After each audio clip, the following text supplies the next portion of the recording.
muy buenas noches, bienvenidos al programa Cine en Blanco y Negro, que hoy les va a ofrecer la película El hombre que mató a Liberty Balance, película que en el año 1962 dirigió John Ford. Si yo quisiera ser muy exagerado, les diría a ustedes que probablemente es la mejor película de los años 60, o que quizá es la mejor película de John Ford, que sería tanto como decir que es una de las 2 o 3 mejores películas de la historia del cine.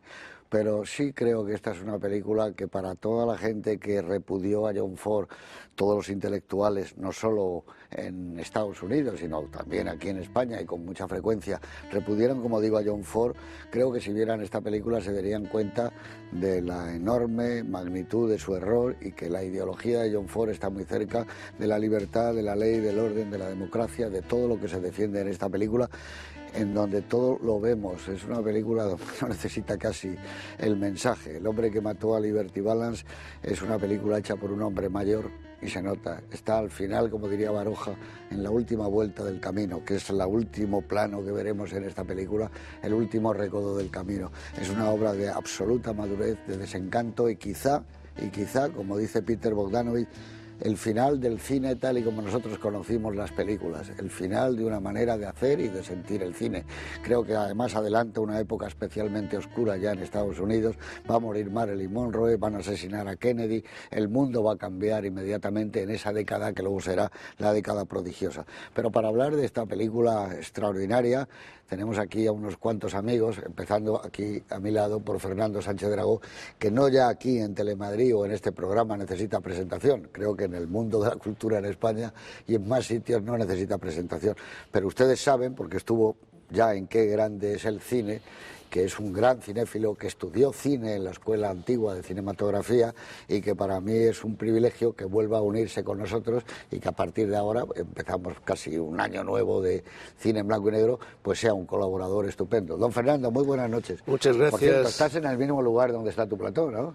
Efectivamente. Solo se cambia el decorado. Sí, no, cambia el decorado. No, si yo no tengo decorado, yo tengo el vacío a mis espaldas. Tengo una envidia, y unas mesas donde se tira eso. Sí, tengo el cajón que todo lo tiene, pero tengo mucha envidia de este decorado. Es más, te lo podría pedir prestado. Al fin y al cabo, de libros se habla también. Hombre, aquí. Claro, el cine es la narrativa de nuestro tiempo. Por supuesto. Bueno, yo estoy angustiadísimo por hablar un minuto, José Luis, porque es que he estado viendo por cuarta vez El hombre de Liberty Balance en estos días y mira todas las notas que he ido tomando. Pues luego, podría presentarme a la oposición, esa fiscalía, arrebatándole el puesto a Eduardo Torres Dulce.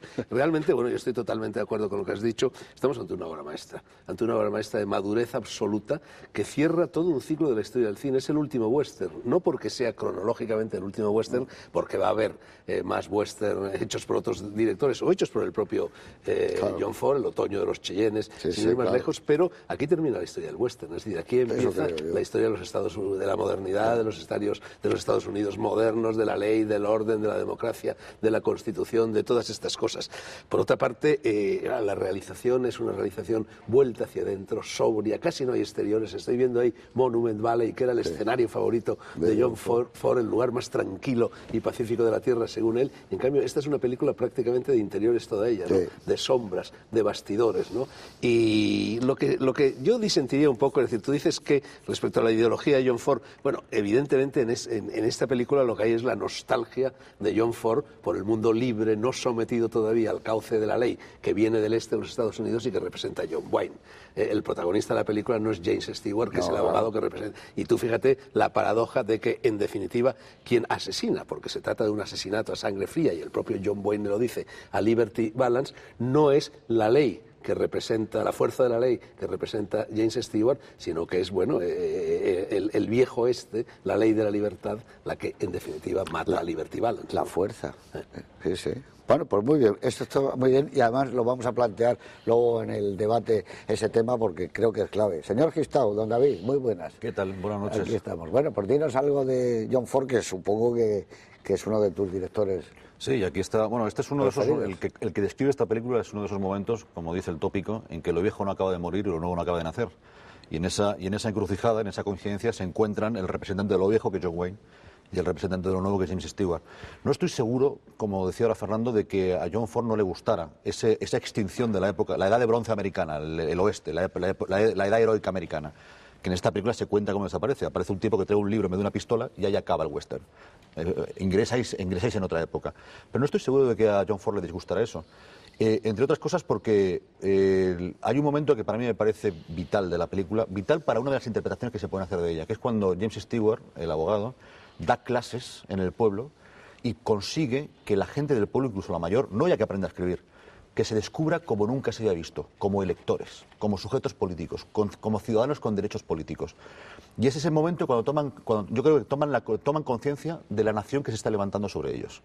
Y yo no creo que a John Ford le disgustara eso. Si todo eso es cierto, permíteme una cosa antes de que hable Eduardo, pero tú fíjate que la primera imagen de la película es el tren que llega, que es la imagen del progreso. John Ford había hecho muchísimos años antes El caballo de hierro, donde se había enfrentado críticamente a esta oleada de civilización que venía. Bueno, esa imagen del tren, que va a ser también la que cierra la película, ¿no? Termina con una humareda. De humo muy negro que ensombrece el horizonte. Esa humareda es el fin de esa época heroica. Sí, en eso estamos de acuerdo que acaba y el tren es el agente del progreso en ese sentido.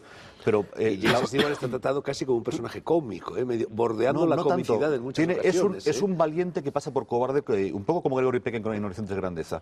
Parece que iba a ser cobarde porque es valiente con otros códigos. No los de la pelea, no los de la pistola, pero la única crueldad que comete John Ford con ese personaje es que deja el libro y toma la pistola para intentar matar él a Liberty Balance. Y por ese momento es cuando él se pierde y cuando el espacio en el que está, cuando el ambiente en el que está, le derrota. Sí, pero es más valiente John Wayne. John Wayne es como Cyrano, que está agazapado en las sombras y que consigue que se enamore Rosana del joven cadete que ha llegado allí, pero James Stewart es un joven cadete y se resigna a ello, ¿no? Digamos. También eso es una película que podría ser un menaje a Troa, vista desde ese punto de vista. Como Lee Marvin y La estrella errante. Es una cosa así. Señor Torres Dulce, don Eduardo, buenas noches. Hola, José Luis. La ley, díganos usted algo para acabar. No, yo prefiero, ya han hablado. Yo prefiero hablar de otras cosas. Yo prefiero hablar de que probablemente es la película más compleja, más complicada de John Ford. Más que Centauros. Es que Centauros yo creo que siendo una de mis películas favoritas, siempre tengo dudas entre El hombre que mató a Liberty Balance y Centauros del desierto, es más explicable dentro de sí misma, ¿no? Aquí en El hombre que mató a Liberty Balance convergen puntos de vista completamente distintos. Es muy complicada desde el punto de vista narrativo, muy complicada desde el punto de vista de la puesta en escena y maravillosa desde el punto de vista de la interpretación, ¿no? En la que no solamente está esto, sino toda la compañía estable de John Ford, ¿no? Es una película que, como dice Fernando, se abre y se cierra como un tren. Centauros del desierto se abría y se cerraba con una puerta, en la que, como en tantas películas de John Ford, como dice mi amigo el profesor García Noblejas, las cosas más importantes pasan en los porches o en las cocinas de los restaurantes, donde está la vida de un pueblo y donde convergen además las obsesiones de John Ford, ¿no? Por el tiempo que se va, no por el tiempo que llega, que lo considera inevitable.